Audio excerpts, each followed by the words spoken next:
花莲天空村大楼倒去，造成一个人死亡。昨昏检察官已经去调查煞，今仔日准备要开始拆。因为这栋大楼的边仔拢是玻璃，所以要拆有较够工，按算爱拆1礼拜。现场上新的情形，咱即马嘛要连线，互人伫现场的台记者张一辉。是主播记者目前带大家来关心花莲天龙车大楼上新的状况。伫现场会当看到有真侪机械，嘛用铁板把大楼封起来，准备要把大楼拆落来。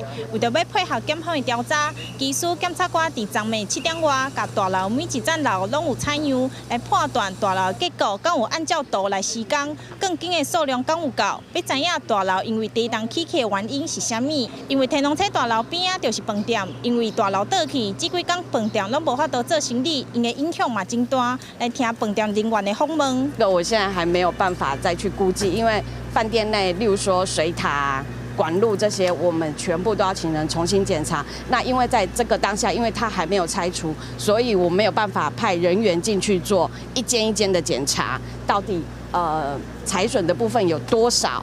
然后损坏的东西有多少？小等者大楼现场就会进行动工拜拜仪式，来祈求拆除工程会当顺利。另外，嘛会用3根钢梁要甲大楼钉掉的，尾仔伫下晡1点就会开始甲大楼拆除，会成为上顶悬的基地台开始拆。